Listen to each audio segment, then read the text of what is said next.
Fala pessoal, sejam bem-vindos! Começando mais um vídeo recheado de informações importantíssimas. Mas antes, inscreva-se agora mesmo no canal, deixe o seu like e compartilhe esse vídeo com o máximo de pessoas. Assim você vai estar me ajudando demais. Giro na tela e notícias a seguir.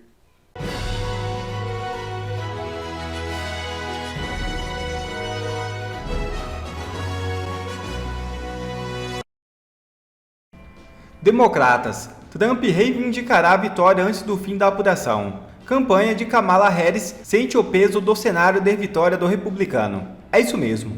A campanha da vice-presidente dos Estados Unidos e candidata pelo Partido Democrata à Casa Branca, Kamala Harris, prevê que o ex-presidente e candidato pelo Partido Republicano, Donald Trump, vai declarar vitória na próxima terça-feira, antes que todos os votos das eleições sejam contabilizados. Estamos convencidos de que ele o fará, disse um funcionário da campanha democrata a jornalista quando perguntado sobre essa possibilidade. Trump já fez isso antes e fracassou, enfatizou o funcionário, além de afirmar que a campanha de Kamala está trabalhando para garantir que o voto de todos os americanos seja contado, independentemente do que Trump e sua equipe estejam tentando fazer. O próprio Trump disse à imprensa nesta semana que está confiante de que poderá reivindicar a vitória na próxima terça-feira, embora várias autoridades locais já tenham advertido que o processo de apuração pode levar vários dias. Nos Estados Unidos, não há um sistema centralizado de contagem de votos. Cada estado é responsável pelo próprio processo. Como resultado, os grandes veículos de comunicação do país, que têm suas próprias equipes de análise de dados, declaram o ganhador do pleito. E aí, pessoal, quem vocês acham que leva melhor nos Estados Unidos? Donald Trump ou Kamala Harris? Deixe aqui nos comentários do vídeo. E Itamaraty rebate declarações de Maduro e condena ataques ao governo brasileiro. É isso mesmo. O Ministério das Relações Exteriores no Brasil emitiu nesta sexta-feira uma resposta contundente às declarações recentes do presidente venezuelano Nicolás Maduro, classificadas como em tom de ofensivo. Em um comunicado oficial, o Itamaraty condenou os ataques pessoais feitos contra o presidente Luiz Inácio Lula da Silva, diplomatas e assessores do governo brasileiro, chamando-os de inaceitáveis e desrespeitosos. O aumento das tensões ocorreu após a Polícia Nacional Bolivariana da Venezuela publicar nas redes sociais uma imagem distorcida de Lula acompanhada das mensagens: "Nossa pátria é independente, livre e soberana. Não aceitamos chantagem de ninguém. Não somos colônia de ninguém." E a advertência: "Quem mexe com a Venezuela se dá mal." Os desentendimentos se intensificaram após as eleições de julho na Venezuela, cujos resultados, que declararam Maduro como vencedor, foram questionados por falta de transparência. O Brasil decidiu não reconhecer a legitimidade do pleito, o que levou a uma série de confrontos diplomáticos. A crise se agravou quando o Brasil vetou a entrada da Venezuela no bloco econômico BRICS, decisão que Maduro havia buscado intensamente. Entenda mais sobre o caso com a reportagem da Revista Oeste. Assista.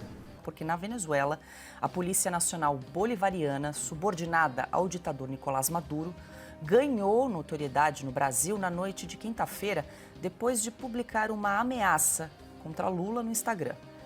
Na rede social, a corporação divulgou uma imagem borrada do petista à frente da bandeira brasileira com a seguinte mensagem, abre aspas, "Quem mexe com a Venezuela se dá mal." Fecha aspas. A publicação faz parte de uma série de críticas do governo venezuelano ao governo brasileiro depois do veto à entrada do país no BRICS. O próprio ditador Nicolás Maduro já havia usado a expressão publicada pela polícia para se referir ao veto. O ministro das Relações Exteriores do Brasil divulgou há pouco uma nota para dizer que o governo brasileiro se surpreendeu com o tom ofensivo adotado pelas autoridades venezuelanas em relação ao Brasil e seus símbolos nacionais. Sem mencionar o ditador Nicolás Maduro, o Itamaraty diz que a opção por ataques pessoais e escaladas retóricas, em substituição aos canais políticos e diplomáticos, não corresponde à forma respeitosa com que o governo brasileiro trata a Venezuela e o seu povo. Silvio Navarro escalou aí a briga, tudo começou, vamos lembrar, então, com o veto do Brasil, a entrada da Venezuela ao BRICS. E aí o ditador Nicolás Maduro praticamente declarou guerra ao Brasil com deboches, chacotas. E agora essa última, inclusive, eu vou pedir para a gente exibir mais uma vez na tela para quem nos acompanha, porque realmente é vexaminoso o que está acontecendo, essa troca de acusações, enfim, em relação ao Brasil. E a gente traz aqui, a gente consegue exibir mais uma vez? Aparece a bandeira do Brasil, uma silhueta, o que parece ser, claro, o presidente Lula, está aí em espanhol. El que se meta com a Venezuela, se seca, aí uma tradução livre seria quem se mexe com a Venezuela, quem mexe com a Venezuela se dá mal. E aí a silhueta, que deve ser aí do presidente Lula, tudo leva a crer, Silvio. Paula, mereceu, né? Vamos falar o português claro, vamos falar a verdade. A chancelaria, a diplomacia brasileira, o presidente Lula da Silva, Celso Amorim, que é o chanceler informal do Brasil, Mauro Vieira é o chanceler oficial, mas o Celso Amorim é quem dá as cartas na diplomacia brasileira. Eles mereceram. O Brasil alimentou esse monstro. O Brasil recebeu num tapete vermelho em Brasília, logo no começo do mandato do governo Lula III, Nicolás Maduro e sua esposa, sua mulher, em território brasileiro. Ele que não pode pisar em qualquer país do planeta, mas no Brasil sim, com honras de chefe de Estado. O Brasil fez muita força para que a Venezuela fosse parte do Mercosul, esse bloco decadente, mas fez muita força. O Brasil tentou empurrar a Venezuela para o Banco dos BRICS, um banco de fomento, um ajuntamento informal de alguns países lá, que nasce de uma carteira de 100 bilhões de dólares, mas que o Brasil entende, porque o Lula entende que é um banco dele, que é como se eu posso nomear a dona do banco, a chefe do banco, a Dilma Rousseff tirou de lá o competente Marcos Trujillo, e aí posso chamar para fazer parte do banco quem eu quiser. A Argentina dos Kirchner, aí depois Javier Milei vence a eleição, não, a Argentina não. Posso colocar Cuba, posso colocar a Venezuela, mas é claro, essa relação se esgarçou porque o Nicolás Maduro contava que o Lula bancaria até o final o golpe que ele deu no país. Uma ditadura para permanecer no poder com fraude eleitoral. Ocorre que o Lula e o PT, aliás, chancelou, mas o governo brasileiro foi até a página 2, porque teve início na mídia tradicional que dá sustentação a esse consórcio de poder, formado por Lula da Silva e pelos ministros do Supremo Tribunal Federal, teve início alguma reprovação à atitude do governo brasileiro. E aí o Lula parou. Quando o Lula para, o Maduro dá mais uma cartada. E depois outra. Então isso são provocações. O que será que o Maduro sabe sobre os contratos do BNDES? A Venezuela é a grande caloteira do BNDES. A última vez que eu olhei a cifra era algo como 1,7 bilhão de dólares. Vamos traduzir aqui, convertendo deve dar quase 10 bilhões de reais, algo mais ou menos assim. É a maior caloteira, né? O metrô de Caracas, tinha uma usina, outras obras de infraestrutura, Lava Jato. O que será que o Nicolás Maduro sabe? Então, o Brasil alimentou um monstro. Agora vai ter que lidar com essa situação. Deixa eu ouvir a análise do Alexandre, porque tem alguns analistas, Alexandre, dizendo que essas provocações aí de Nicolás Maduro podem ser até uma farsa, um jogo de cena, em público eles brigam, mas no particular até que as coisas não estão tão mal assim. Como é que você, talvez não estejam tão estremecidas quanto parece, como é que você vê essa situação depois do veto do Brasil à entrada da Venezuela no BRICS? Às vezes a gente pensa que isso possa ser um teatro, né? Possa ser um teatro. Agora eu lembro lá atrás, quando Zé Dirceu me disse que era difícil lidar com o Chávez. Não imaginava que viria um Maduro muito pior, que fala com passarinho, que incorporou Chávez e tal. E está aí o resultado. O Maduro talvez tenha sido informado pela inteligência dele, inteligência venezuelana, que deve ter sido informada pela inteligência russa, que estaria na lista de entrada dos BRICS. Só que não avisaram os russos que Lula vetaria, né? O mesmo veto que há no Conselho de Segurança da ONU. O veto do Brasil é importante porque o Brasil foi um dos criadores do BRICS.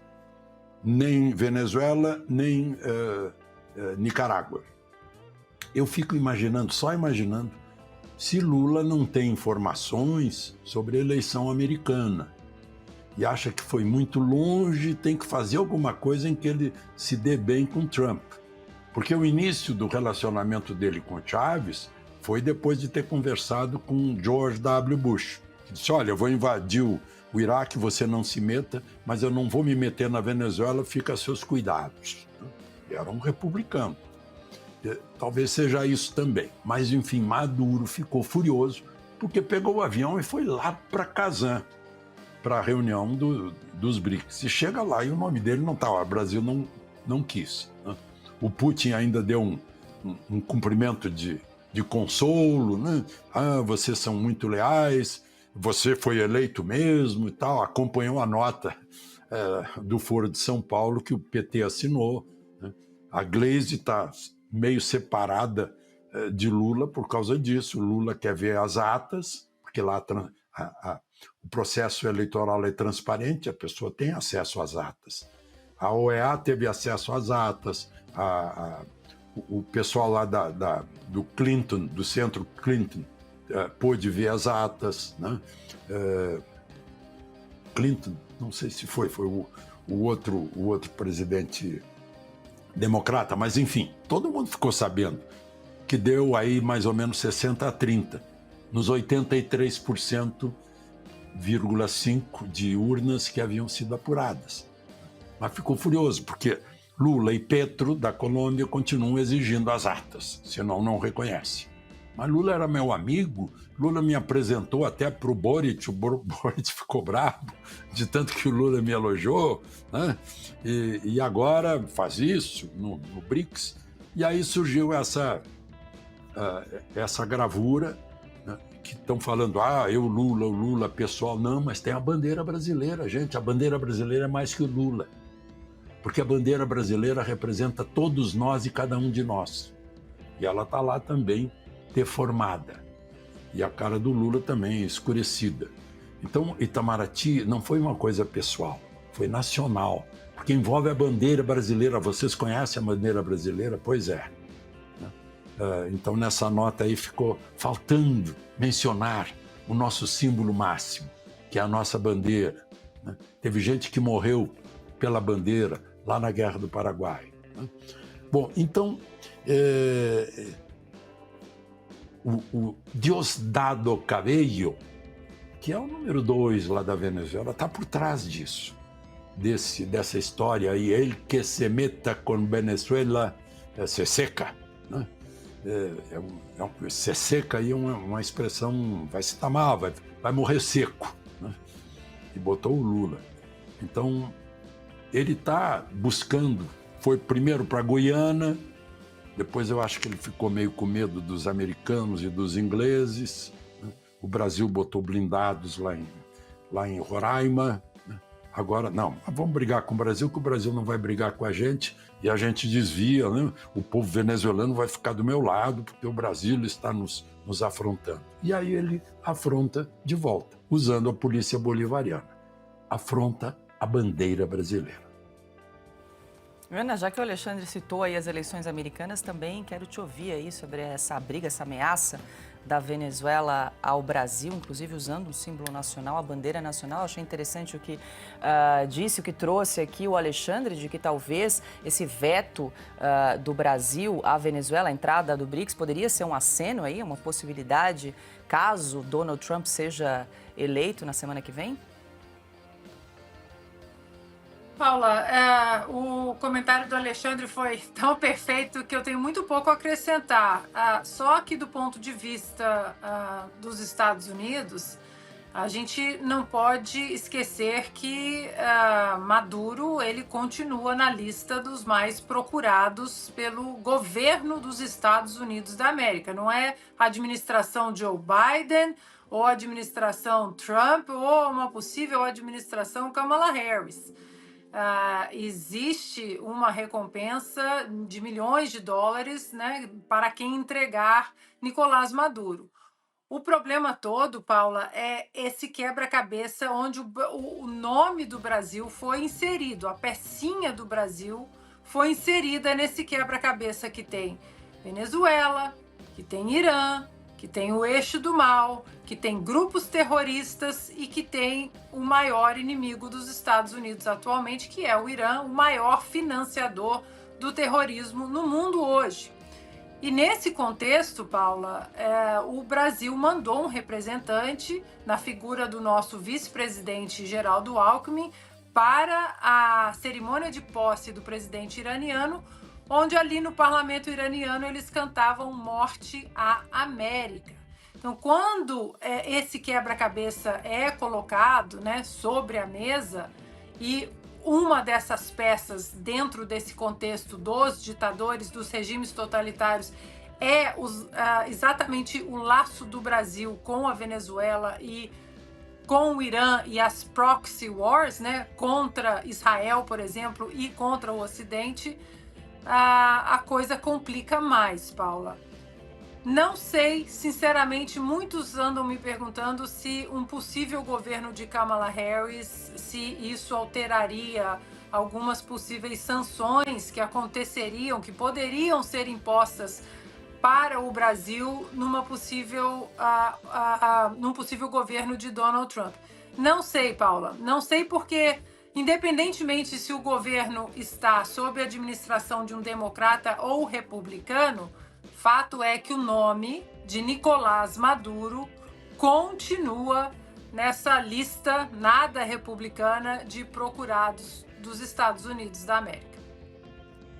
Muito grave. Não vou fazer piadas, não vou fazer brincadeira, eu preciso que você entenda a gravidade do que o Lula está tentando fazer no Brasil. Lula vai apresentar uma PEC para ser votada no Congresso, a criação da Polícia Bolivariana. E por que eu me refiro ao nome dessa PEC, da PEC da Polícia Bolivariana, ou dos mercenários bolivarianos? Todo ditador, todo totalitário, ele precisa de ter uma força de repressão que esteja sob o comando dele.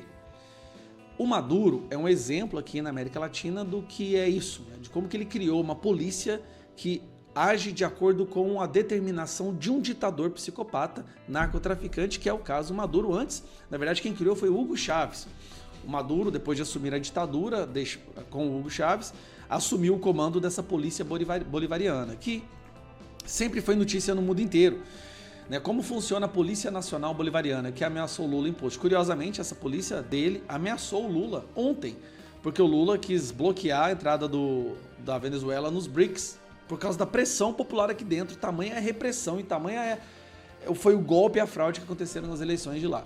Corporação Civil venezuelana tem histórico violento e acumula denúncias de tortura e execuções. Bom, obviamente o Lula aprendeu muito com Maduro e com Hugo Chávez. E ele entende que para poder instaurar sua ditadura aqui no Brasil, ele precisa primeiro anular as polícias militares, colocar todas sob o comando dele, mas criar a sua própria polícia. A sua própria polícia ostensiva. Apenas países ditatoriais isso acontece. A polícia jamais pode ficar debaixo do comando do presidente, porque se esse quiser dar um golpe ou executar os seus adversários, destruir o país, é fácil. Então Lula apresentou, aí vem o choque, Lula apresentou essa PEC. Agora eu vou mostrar para vocês como que isso aqui é perigoso e a gravidade disso daqui. Ele chama de PEC da Segurança Pública. O que está acontecendo? A criminalidade do Brasil está explodindo. As facções estão controlando tudo. As facções, o crime organizado, o PCC e o Comando Vermelho já têm os seus próprios promotores, advogados, já têm seus próprios vereadores, já elege deputado federal, até presidente da República eles conseguiram eleger na última eleição, já tem juízes e falam-se até de ministro do STF. Aí o que acontece? Olha como é que nós estamos em situação. O crime organizado assume a presidência do Brasil, e depois o crime organizado apresenta uma PEC para se lutar contra o crime organizado. Agora eu vou mostrar para vocês a mentira disso daqui. Você vai lendo, é um monte de mentira, mas bem aqui, ó, fala o seguinte. Eles querem criar a polícia deles, né? Só que eles falam que não se pretende com a PEC da Segurança Pública, ó, eles não querem, eles não querem centralizar o uso de sistemas de tecnologia, eles não querem interferir no comando da Polícia Estadual, eles não querem diminuir a competência dos estados e municípios, eles não querem criar novos cargos públicos. Mas logo aqui embaixo, olha o que fala, essa parte que está em vermelho aqui, é o que eles querem colocar na Constituição. Vamos lá. Estabelecer a Política Nacional de Segurança Pública e Defesa Social, que compreenderá o sistema penitenciário instituindo o plano correspondente, cujas diretrizes serão de observância obrigatória por parte dos entes federados. Eles vão determinar as diretrizes que serão obrigatoriamente obedecidas por parte dos entes federados, pelos estados, o Conselho Nacional de Segurança Pública e Defesa Social, integrado por representantes da União, dos estados, do Distrito Federal e dos municípios na forma da lei. Ele falou isso. Aqui vem alguns outros detalhes. Então, o que ele quer fazer? Acabar com a Polícia Rodoviária Federal, criar a sua Guarda Bolivariana, né? A Polícia Nacional Bolivariana, muitos chamam de Guarda Bolivariana, que poderia ficar a mando dele e do STF. Presta atenção. Elas obedeciam a ele e ao Ministério Público, ao STF. Seria o Lula com seu exército. Esse é o exército do Lula. Aí, o que ele vai fazer? Igual o Maduro fez, igual o Hugo Chávez fez. Ele foi pegando mercenários assassinos do coletivos de lá, que aqui é o MST, e foi colocando nessa corporação. O que o Lula vai fazer? Ele vai pegar todos os bandidos do MST e colocar dentro dessa corporação que ficará sob o comando dele. Ou do Lewandowski, do Flávio Dino, do STF. É simplesmente uma aberração absurda. O fato dele ter proposto isso, ele ter a coragem de propor isso é assustador. Já mostra uma clara determinação de instaurar assim, uma ditadura aqui dentro. É uma PEC que o que eles vão fazer? Eles vão tentar comprar apoio, tentar manipular, arquitetar o apoio dentro do Congresso para que ela seja aprovada. Isso aqui sendo aprovado, olha, isso aqui eu falo com toda e a mais absoluta certeza. Essa PEC, a PEC da Guarda Bolivariana, se isso aqui for aprovado, sinceramente, arruma suas coisas e vai embora do Brasil. Nem que seja para fugir para Venezuela, porque lá nós chegaremos a um estado tão deplorável que lá poderá ter mais liberdade que aqui. O Lula, o chefe da facção, o chefe líder do crime organizado, quer agora ter a sua própria polícia armada ostensiva. Aquela que vai para as ruas, que aborda pessoas, que dá o baculejo, que invade as casas das pessoas, que para automóveis. E o que ele quer fazer, gente, não tenha um minuto de dúvida. É isso aqui. É criar seu próprio grupo armado mercenário para poder executar opositores, perseguir opositores debaixo do manto da lei e da Constituição. Então, compartilhe esse vídeo. Todos os deputados e senadores, pelo amor de Deus, tem coisas que a gente não pode cruzar. E dar esse poder a uma pessoa que foi condenada por ser o maior chefe, o chefe do maior esquema de corrupção do mundo, isso não é tiro no pé. Isso é cortar as próprias pernas. Quer ver mais conteúdos como esse? Então inscreva-se agora mesmo no canal e ative o sininho das notificações. Assim você não perde mais nenhum conteúdo que é postado aqui no canal. E também já deixe o seu like para o YouTube ajudar a divulgar o nosso trabalho. Fico por aqui e que Deus abençoe a todos.